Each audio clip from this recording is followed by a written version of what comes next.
My goodness, what to do? So many persimmons.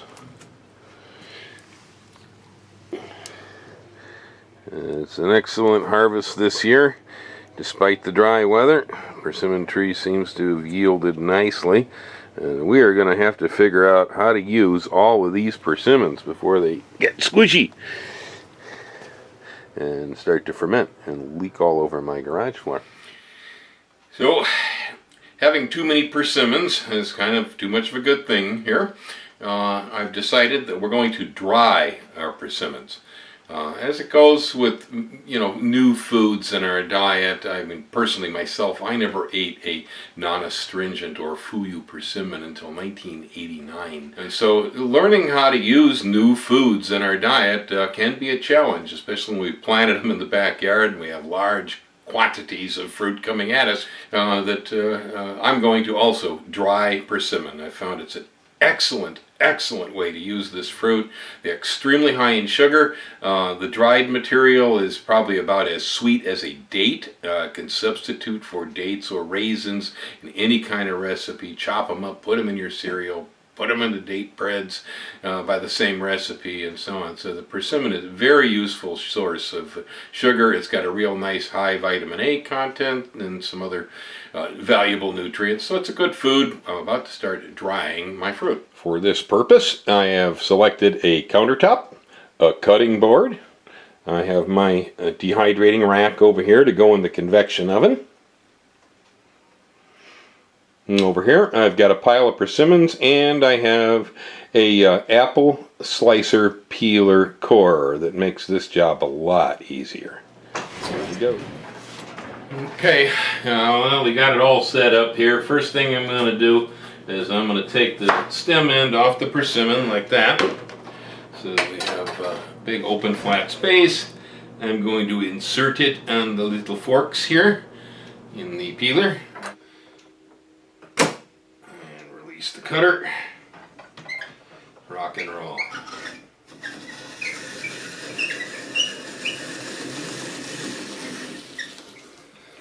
Whoa, slick as you please, huh? Look at that. Here it comes. We have a nice accordion here, you see, with a hole through the middle, taking the core out. There's all the peels we don't need. Right there. And so then to get this to be rings, all we have to do is just take a knife and go straight down like that, and it takes what was a spiral and cuts it into individual rings here for us. See? So I have individual rings, just like pineapple rings.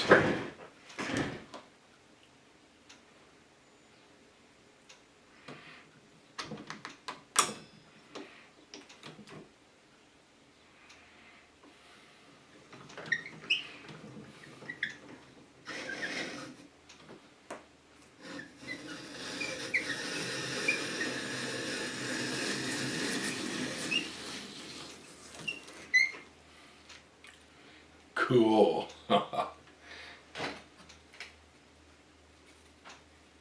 Take off the little bit at the bottom there. Put a cut right down through the middle of the persimmon, and it turns it into rings. Now that we have beautiful rings of persimmons cut here, the next thing I'm going to do is just spread them out on our drying rack.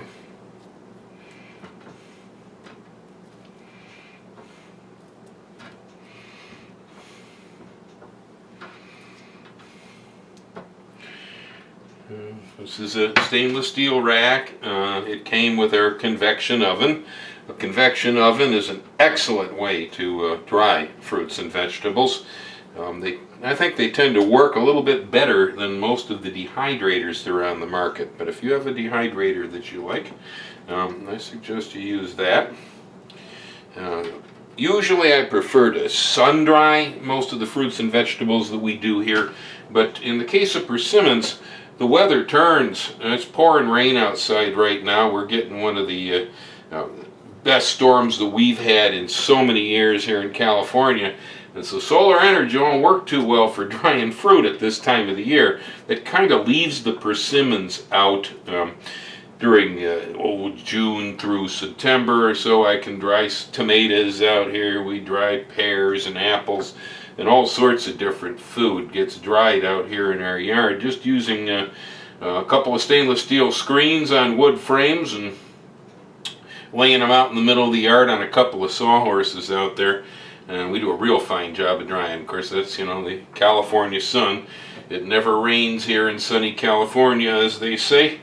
But it's raining right now, and so I have to use some kind of an appliance to dry this fruit. Okay, now that I've got them laid out nice over here, the next thing I'm going to do is take them and put them into the convection oven. Alrighty, here we go. Slide them right in here on the rack. I'm going to do a couple more racks of them so I have the oven full. We can put up to 4 layers of fruit into this oven. We're probably drying almost 20 to 30 persimmons at a time in here. I'm using a temperature of 140 degrees. Our persimmons have been in the dehydrator now for about 12 hours overnight. They're looking pretty dry. Things here, yeah, I want that consistency to be a little bit flexible. Now they're going to be more flexible when they're warm in the dehydrator, and so they'll stiffen up a little bit after they come out. I think most of this looks like it's pretty well done. Let me see here. Oh yeah, they flex. There's the thinner ones here, getting a little bit of crunch to them. We're just about ready. Yes, look at all them delicious dried persimmons. Outstanding. Here I pulled all the persimmons out of the oven, and I'm starting to put them in containers so we can store them. This is what a load looks like. It took me overnight to produce so many dried persimmon rings. They are absolutely delicious. The sugar rivals the content of a date. Well, here we have the finished product. Dried Fuyu persimmon, or non-astringent or crunchy persimmon. This is the finished product on dried Fuyu persimmon. Taste test. It's absolutely extraordinary. Man.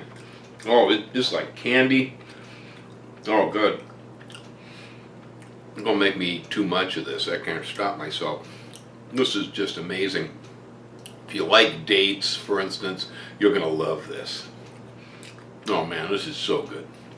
Enjoy. Give it a try. Outstanding. Give them away for Christmas.